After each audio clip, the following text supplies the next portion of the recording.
have Dr. Neha with us. Please introduce yourself, ma'am. Good afternoon, everybody. My name is Neha Dutta. I am a professional psychologist, a consultant with Rehabilitation uh, Psychology of India, Council of India, and counselor for the past 13 years in a public school. I would like to extend a warm welcome to all of you who have taken out this time where you could have enjoyed a afternoon siesta, but you rather spending time on promoting mental health, and especially a very important topic like bullying, which relates to almost all of us, once in our lifetime. So, yeah, I would try and answer all the queries as per my experience. And yes, Kavya, let's start with the questions. Yeah. So for our topic for today is bullying at school, and I welcome you, ma'am. Thank you, So Kavya. we go to the first question. Yep. Okay. So when I hear the topic, bullying at school, I think everybody has faced it some or the other time at school. So do you have any experience in the past or any swift memory of the experience that you were bullied in school? Anything like that happened to you? Yes, as I said that this is an incident which might get unreported, but once in a lifetime, everybody feels bullied, maybe as a level of a child, a student, or a teenager, or even not really. It doesn't go unnoticed, but at work, even as adults, we get bullied. So I remember a time where I was kind of, I would say, isolated because of my opinion about another person in the class, and like, nobody wanted to speak to her, but I saw potential in her ability to mix up with others, and then because of that, I think I was myself isolated for a couple of days before everything got better. But Yeah. I'm glad that I stood by my principal, I stood by her, and eventually they realized that it's not difficult to accommodate another human being. So that was my story recently, and of course as a child I'm sure I would have pushed off in a lot of spaces that I don't really remember now. So, as you said, when you stand up to the fact towards your principal that you will not bully the child, you will not corner the child, do you feel there's some sense of pressure on you that you will also have to be doing the same thing like what others are doing? Absolutely, 100%. The peer pressure on me was, humongous. In fact, that some people were so obvious, and they came out, very clearly that if you want to be with her, I mean, you will be standing next to her, and the whole class will isolate you. They will not speak to you. Will not have lunch with you. We'll not share the homework with you, and all that stuff. Now, being a kid with like being a talkative kid myself, I felt threatened once or twice, that is it worth it, the child whom I am taking a stand for, is that child going to be my friend? What if she doesn't talk to me? So how will I feel? Yeah. I'll be all alone, and I really felt very threatened on the subject of being isolated. But eventually I think it helped. I, instead of cornering that child, I was trying to mediate between both the groups. But yes, your question, peer pressure was humongous. Yeah. I think there's this lead one person has in the class, and everybody has to follow it. If he or she is bullying one person, I think so. This is the rule that goes. The entire class has to do. Yes, So I think after hearing this story, I slightly strongly believe in the fact that it is true. It it is happens. true. Yes, yes. Nowadays, Kavya, there's a difference. There are groups now. There are multiple leaders, maybe more than one. Yeah, So yeah, so you have to follow all of them, kind of. exactly. So, do you think bullying is very common? How common it is? See, during the studies spread over the last 20 years about bullying, basically it has been found that bullying is a very common phenomena happening in schools and colleges. And, one third, I mean, one in every third person is a part of bullying, either being a victim or a bully himself or a bystander. So you cannot really, be someone who's not in that vicinity at all. So it is pretty common, though the cases reported are pretty less than what happens. because studies show that researchers do not have direct they do not, because a lot of bullying happens at places where it is difficult to observe. Like the bullies are very smart, they don't do it in open, okay? So corners of the playground, the washroom, the backstage, so a lot of cases are not observed on the right time. So the status, the data which is shown is basically done by the questionnaires and the surveys that researchers use. But the so in the entirety of the situation, it is much more common than it is even reported. So it's a very common phenomena, Kavya, unfortunately so, but it is very common. Sadly, it is. And I think Yeah, it's just not schools. I think in all spheres of life, bullying is something which is very common. absolutely. And there should be something that should be done to stop it because it's harming and scarring people. It is a strong thing to happen to a child, depends on the degree, of course, but then it leaves the after effects for life. Certainly. So, do you think there's some personality trait that a person has who always get bullied, or it's just that anybody can get bullied, or there's some sort of personality trait? Okay, so again, the international studies have, understood by the data research that basically it is an unfortunate incident which can happen to anybody at any moment of time. Just like we are driving, but these days, if you notice, you don't get into an accident maybe because of your own fault, but there are other people. So bullying is like an incident, an unfortunate incident which can happen to anybody. But still, the researchers point out to various factors like the ethnicity, the religious differences, the especially now the special needs. If a child is of special needs or has a disability or a difficulty, the others may find that person to be a very soft target. And the color of your skin is very unfortunately so, but also a big factor. In a few cultures, the color of your skin will make you a very easy target for Yeah, if people to you're not show fair, power over you. you're not worth it. Yeah, it's not worth it. So some of the students who are from a different background than the rest of them can become a easy target for the bullies. Yeah, I think there's a lot of baggage on us that we face bullying. I think there's some practices or some beliefs that a society has, like, oh, she's thin, she's fat, she's not fair, she's dark skin. I think these one-liners and these things that are happening to a child is scarring them. Calling him by just one name, that One name. you're fat. That fat word is something just too much demeaning for him. He That's an entire incident. Just a word can, send that child change into a frenzy. change Yes, game. you're right. You're right. Yeah, so I think name calling, which we do not speak out much, we think it's a very small issue. You've been called fat. What is the problem? But I think it's a big thing because just a little incident can harm. So do you think calling is also a big issue for bullying? See, absolutely. I'd like to point out here one of the reasons, as you spoke about the commonality of bullying, is that at times it is difficult to distinguish between a normal play, a normal conversation where people tease each other. Students, their teenagers tease each other, and at times when does this normal conversation crosses the limit of the boundary of the other person and starts harming, that is very difficult to observe even for the child who's being bullied. At times they feel that, oh, it's a normal thing, but when it gets to a certain degree, it starts harming the other person also. What happens is that a lot of times this name calling thing is underreported for the fact that there are adults, very sadly so, but there are adults who don't take it seriously. So if a child goes to a teacher or a senior or even a parent and reports this, that I've been called with this name, and people are making fun of me in the bus, papa please change my transport and something. So the parent really do not takes this as very seriously, because you understand parents cannot modify the entire situation according to the child.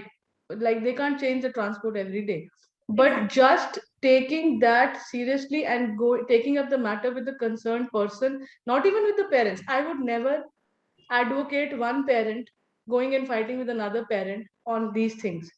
If the child is small enough, then you must of course go and take up this topic with the other people.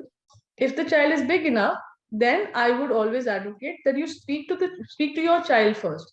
and then explain the possibilities that can be done. How can you speak to the other? Because regardless of what is happening, it is not a good idea if, and this happens in my career as a counselor, it happens now. It is becoming very common and becomes ugly when one parent takes up this thing in his own hands, goes to the teacher or goes to the student directly or goes to the parent's house. It becomes very ugly. There are things which can be handled on their level as well.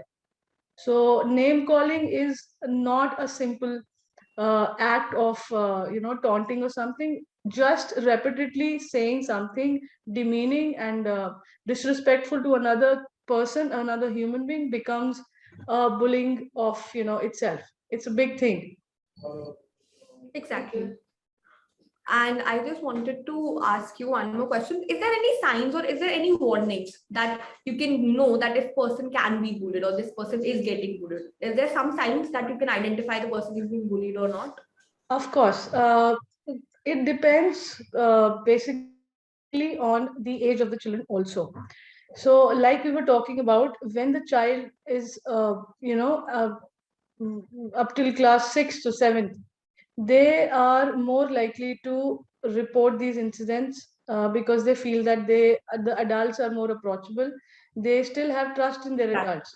Okay, so for them, so age appropriate behavior is absent. So a child who's younger, probably class 5 6, they will, but there are some similar symptoms which happen with everybody, like a child who's otherwise social will start avoiding social situations. They will have bad sleep patterns. Some of them may even be brutalized to a level that they have nightmares, or they may bedwetting, not at a age where it is very common. Then they lose appetite, and you can see some of the teenagers completely, you can see them, the look in their eyes, they have this lost kind of face, and the Yeah, expressions, I feel about it. yeah, as if their eyes are screaming for help, but they have lost hope, and they do not really come out and seek help because of a lot of prejudice and stigma related to seeking help. So yeah, you must, I mean, parents and teachers must look out for these symptoms. Loss of appetite, loss of not wanting to go to school, then sleep patterns disturbed. And if a child is like now started to be more isolated, not even sit with you, so the social isolation, all these things are they're quick symptoms that can be noticed and should not be passed on. So my next question to you: do you believe that does some at some point age makes a difference for a person to get bullied? Like I think those really tiny babies with two little ones who play school and everything, I think they cannot express themselves that they're getting bullied, or even the bully doesn't know that he's bullying your child. So do you think? Absolutely. Believe me, I've seen these toddlers, these tiny creatures. They're very cute. Okay, when they are, but I've seen some of them like being mean to other people, not knowing, of course, but they could be very mean. Especially, I wouldn't go particularly on a particular, like I being from a girls' school, I've seen girls being very mean to the other I girls, am also from a even girl when they're on school, the so I can understand. okay. So even when the situation involves a playtime, just waiting for their turn becomes difficult for some of them, and they would just push or shove the other girl into a corner and say, no, I will do it. And it's Yeah. so common to see these tiny creatures, all little girls, saying, "Tu isse baat karegi, to मैं हम तुझसे बात नहीं करेंगे." It's so common. I see it almost every day. Okay, and to an extent that some extreme cases I've seen some young bullies just going on to the table of other girls and eating food without snatching and all that stuff. But I do understand that that is not deliberate. Okay, that is an imitation and reflection of what is happening at their background.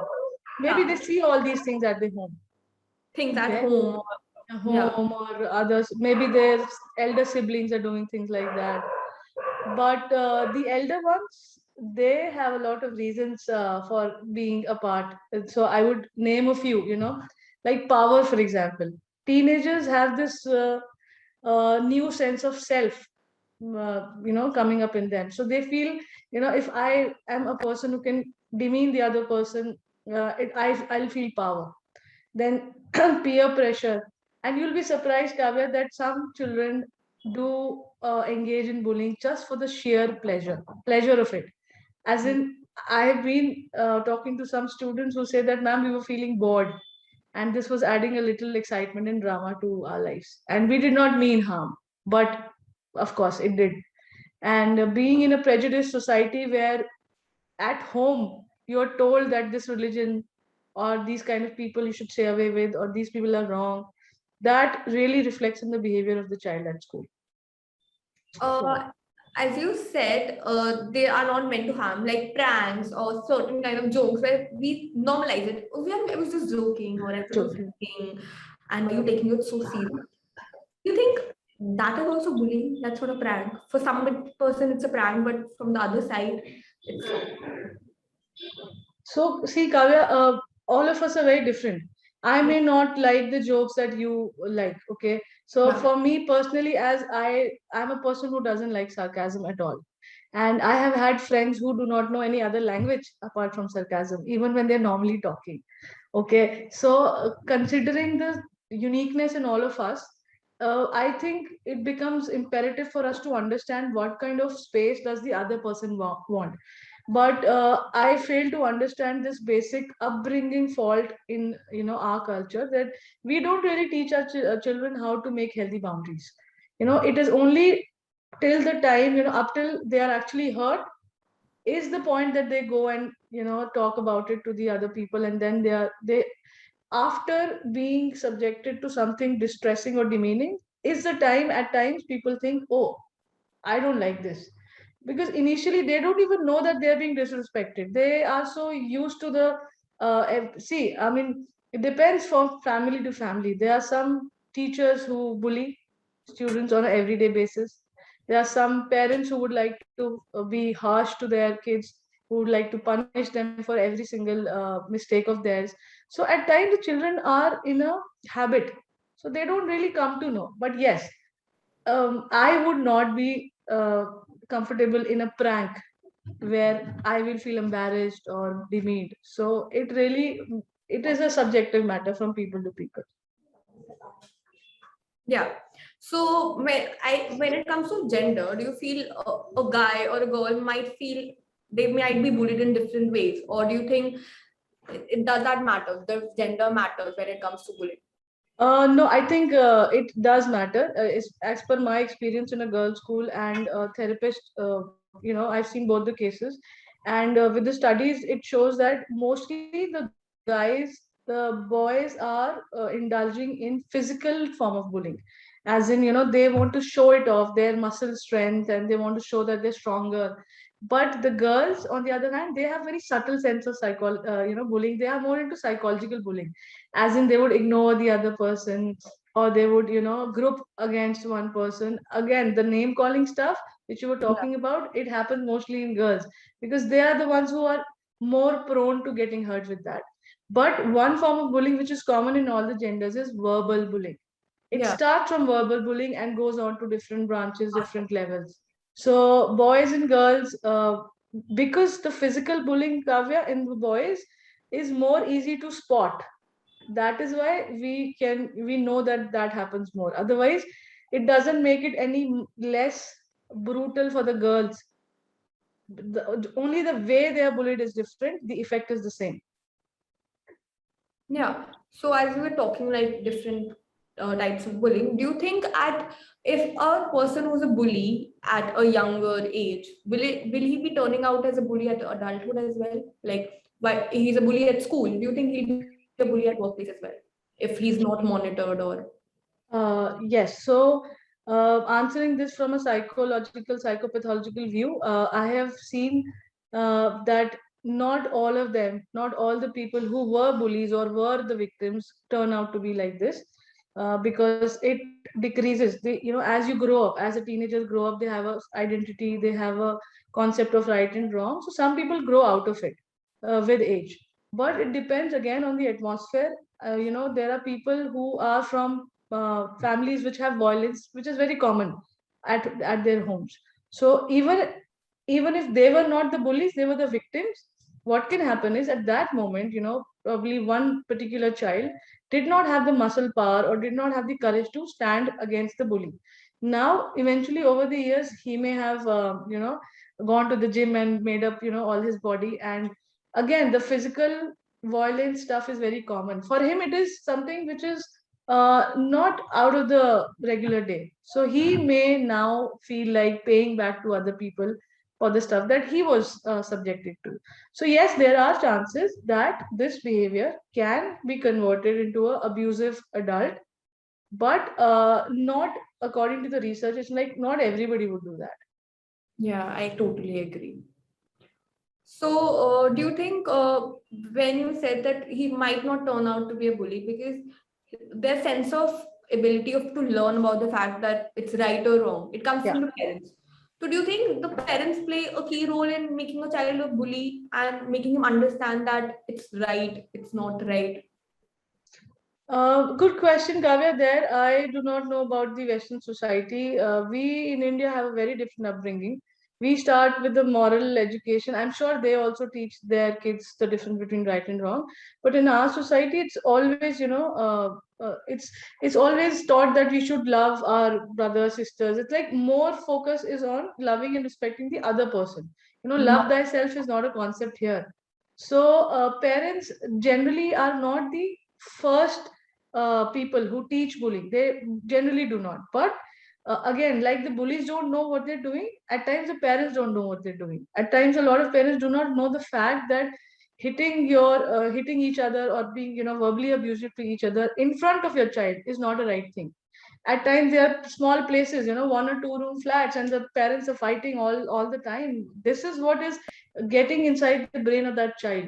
So once that child accumulates all that information, okay, and he sees a similar situation. Have you seen cases where the girls, they play ghar ghar, and they want to become a father, and they one of them becomes the mother, and they go, the dollhouse and stuff. It I, is all imitation. yeah, So what? there are kids who just go out and thrash the other person, and when they're asked, they say, "My father does that to my mother, so I feel the same." So Yeah, parents are not directly, not the first teachers, but yes, they must understand that everything the child is doing up till a certain age is a direct imitation of their behavior. there we go. So, what are the ways that we talk about bullying? What is bullying? What are the ways we can prevent bullying at school? Because it's very common. Yeah. So, what are the ways we can help to prevent it? Uh, so as I told you in the starting, that there are a lot of incidents which cannot be observed. The only thing which we can do is to have a structured, committee, a place that a child can come up to and share. We have to have empathetic people whom these kids who have been victims, or even I would like to, pay more attention to even the bystanders here. These people have seen people bullying or being bullied, and they do not feel secure enough to come and report it. So if you, like in my school, we have an anti-bullying committee with the members being all the senior students, and what we've done is that we do promotional activities. We sensitize the children from time to time, as in a small child, as you were saying, a class third child would not know what bullying is. So we don't put the information in their mind, but we do things by role play, by videos, that they know that they should now at this point come to a counselor or a teacher or their parents and report it, as in share it. So the more the students are aware about it and they're aware where to go, these are steps that can prevent bullying. Also, the like nowadays, if you see, there are cameras almost everywhere. In my school, also, even the dingy nook and corners are in cameras. So people should be basically, and the parents also back out. The parents should be sensitized. Psychoeducation should be given to them, that it's okay. It's okay to seek help. It's okay to come to the authorities. Your child will not be reprimanded if they are not wrong. So I Exactly. think that really helps. So, my last question to you is, if I am suffering from bullying or anybody around me is suffering from bullying, what should the person do? How can he file a complaint, or what steps should he take to get rid of it? Okay, so it depends on first the place that it is occurred. Okay, if it is at school or in the vicinity of the school or probably the transportation of the school, then and the first person that a child should try to talk about it is the parents. Okay, they being the caretakers, the legal caretakers, it is very important for them to be informed. Okay, at times what happens is the teenagers that I have known and they say that, ma'am, please do not talk about this to my parents because they won't support me.